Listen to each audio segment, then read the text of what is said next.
This is Plume Varia, and you're listening to the Literati Records podcast.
And make me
let you go, say so.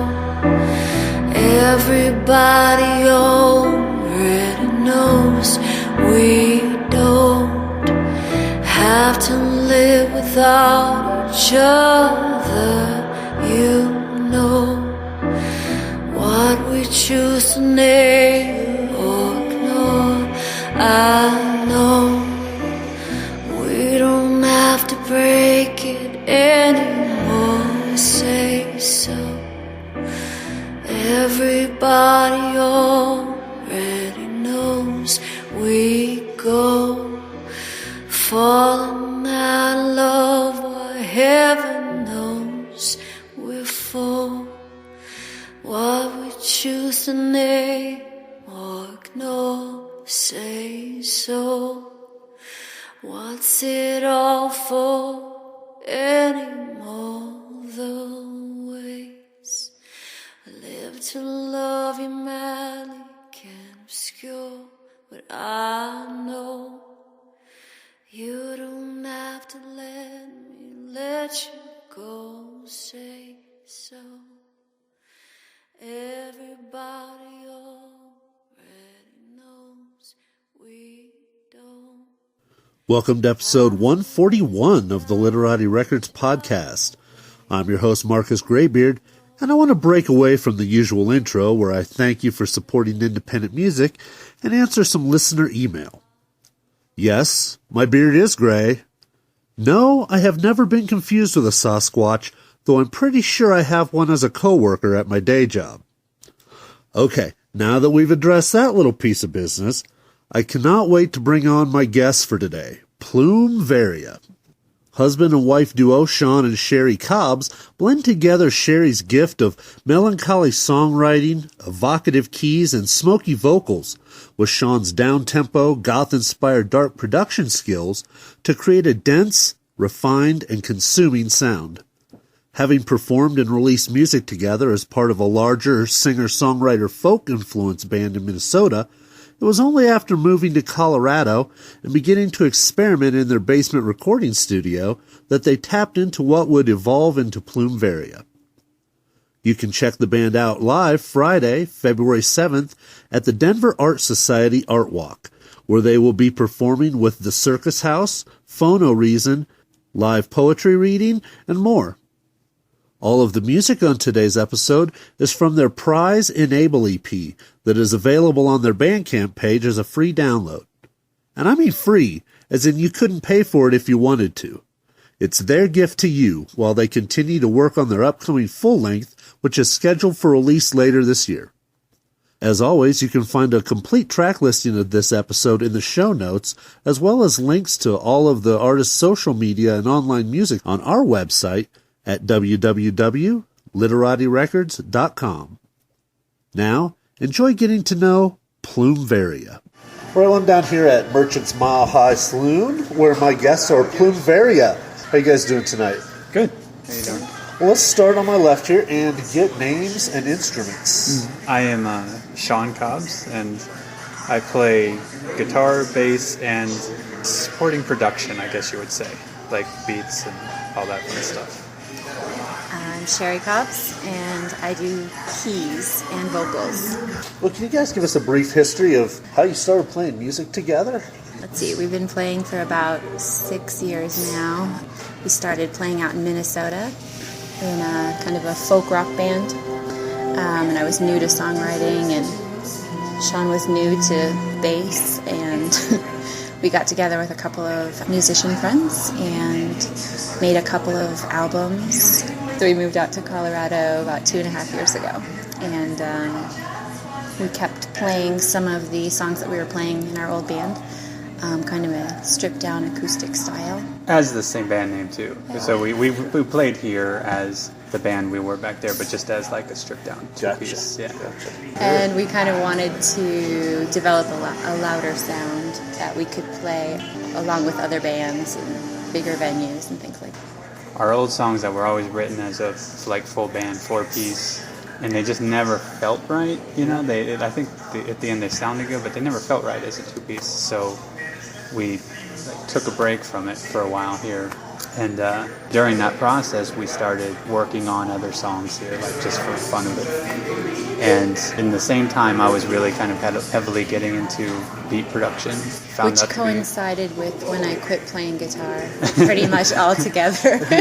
She started playing keys, and so we started making songs together that way.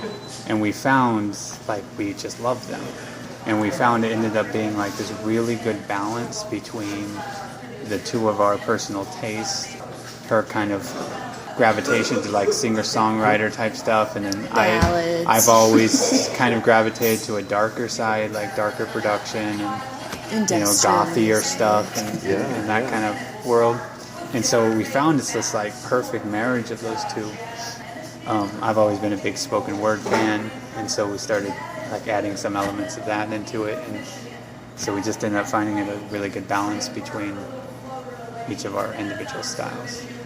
Well, that brings me around to my next question here. You have a really great EP out titled Prize Enable. It's very downbeat with some moody, melodic, melancholic piano with very engaging, smoky vocals. It's music that you just have to really listen to and absorb. I mean, it's not something you put on in the background to clean the living room. I mean, this is listener appreciation type music, which I really like a lot. Appreciate that.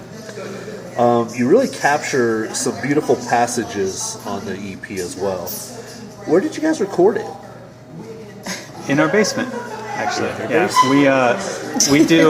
We do all of our recording and production ourselves, and even through to the mixing stages, through mixing as well.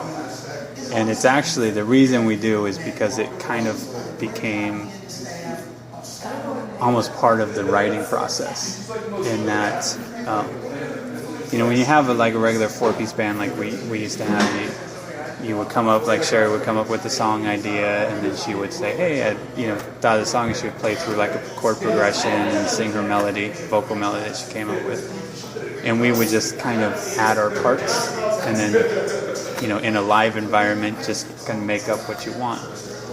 And it's still similar to that way, but she'll come up with an idea, and then, we'll start to work on it, and then we'll slowly, within all of the programs we use for recording and tracking and everything like that, we'll slowly build up the entire piece from start to finish. And in the process of doing that, you're actually recording, you're tracking the things in. So we found that it ended up being recording ourselves was part of the writing process. It allowed us to flesh out all those ideas. Yeah, it's a funny process because it works both ways. So something will ignite an idea or whatever, and I'll start writing something or playing something on the keyboard or whatever, or I'll hear Shon working on a beat or something, and I'm in a different room, and I hear it and it's engaging, and for whatever reason, you want to jump in and do something. So we've kind of approached it in both ways. But then it's not really solidified until we approach that recording process, because I have oodles of songs that, Shon hasn't contributed yet to. So they're not what I call Plume Varia songs yet, because they're really just, keyboards and vocals and lyrics at this point. So I think once we decide to dive into a song, we'll kind of start really bare bones and get at least a beat going, and then Shon and I just kind of have our own little language for communicating that too, because a lot of times he hears something, a lot of times I'll hear something, we kind of struggle with that language to say no, more like this or more like that, it's just kind of funny. And then as we actually commit to recording, we usually find it that we add our favorite parts to the songs, usually at the very end. So it's kind of like a layering process, of course, when you just have the two people. So we kind of get the foundation down, and then we listen and listen and listen and look for those spaces to add things, or adversely the spaces to subtract things, because what you're not hearing is sometimes as important. Our song Enable has a very big ending piece to it, And what I think makes that whole song is the very end, and Cherie's vocals on the very end are kind of almost chanty, very powerful vocals that just like give you the tingles, That's my favorite track. Yeah, and thanks. And those vocals were added at the very last Yeah, they were minute. really last. They weren't part of the original song. So like you're saying, you get to where you're recording or putting these songs together, and then you come up with something completely new that was not even part of the original idea at all. And in that case, it ended up, for me, making the whole track. I mean, it's helpful to be married to your partner because you're not afraid to experiment. I remember walking up to the mic and going, what about if we do something like this? And I think I was kind of singing it demurely, And I'm looking at him and I'm waiting for it to click and make sense, And then he's like, yeah, let's go do that. So we did that. But, if you're working with a lot of people, sometimes it's hard to want to take those kind of risks or whatever. But I think those end vocals juxtaposed with the beginning vocals of that song, it's very subdued under there. I mean, it's almost just complete spoken word. It's the backing track is so low at the beginning. Right. It's wonderful. Very, very nice production. Thank you. It's funny you mentioned about the husband-wife connection, because I was wondering if that ever becomes a hindrance when you're going to write lyrics or something, and you're like, I want to write this, but he's obviously going to know what I'm talking about. Yeah, that's so funny because I think that was something that was a big consideration back in the beginning.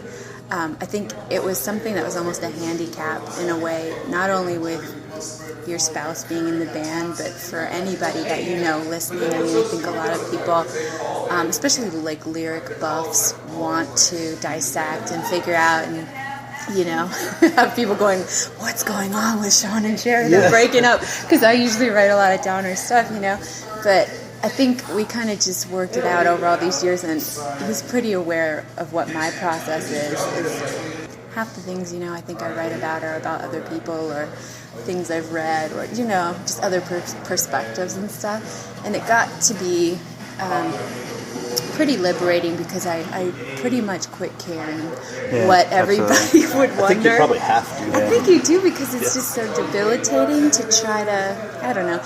I find that I get farther and farther away from, things that are just direct and apparent lyrically, and I like to kind of make things very ambiguous. It could be deemed creative, but it could be lazy too, because I just don't want to iron things out well, so I'm just kind of throwing things at it, but... It's an ongoing joke because she writes a lot from the perspective... She writes all the lyrics, by the way. I mean, the spoken word parts are pieces that I wrote, but all the song lyrics she writes and always has. But she writes very down, like a lot of songwriters do. Melancholy from a down perspective, from a hurt perspective. Conflict, always, right? We've been married for 17 years. We've been together for almost 20 years, right? So we have this great relationship, but if you listen to songs, you would think that she's in the worst relationship ever and has this horrible life. But then that's because she draws from so many different sources, not just, from... And he used to give me a hard time about it, too. He would be like, can you write something peppier or happier or whatever? But, you have to write whatever intrigues you. Yeah, and I mean, absolutely. Anybody who's writing has usually got some conflict going on. Sure. And I think you can't, force anything because it ends up not being real. It doesn't sound authentic. Yeah, it doesn't sound authentic, exactly. Do you guys have any upcoming shows that you want to plug? Yes, we have one I'm excited about, the Denver Art Society on Santa Fe. But they have this really cool stage in the center of the gallery, in a sound system, and they're trying to get going. They've had live music during First Friday art walks for a while, but they're trying to get going, doing that more regularly, and getting a music co-op going there. And so I've started working with them on that, and I'm getting involved with them, which is really exciting. And so our first show there is going to be February 7th. February 7th, and it'll be part of the First Friday Art Walk. And it'll be there, and I'm going to be with the Circus House, which I'm really excited about. This DJ, it's really cool, called Phono Reason. Heard of that? Yeah. Another DJ from Boulder, actually, that I met online, called Fevrier, I think. That's how you pronounce it. Sounds French. And then this guy, Jeff Fialco, who's new to Denver. And then there's going to be Art from Ashes, spoken word poetry as well, right before we go on. So that should be really cool because we're going to have the art walk happening around you, and then also live music up until probably midnight or so. Circus House is really cool. I love Circus House, yeah. Their Flash album? Yeah, it's so good. Yeah, so they're going to be, actually there are headliners for that night. They're going to be playing that night. Well, what track from Prize Enable should we close this interview with? We close most of our live sets with Enable, so I'll say Enable. Sounds good. Thanks a lot for taking time to meet with us. Absolutely, thank you. Really enjoy that EP. Great, thank you. Thank you. Hear the swan listen up like crazy. Loving you is sort of fuel breathing.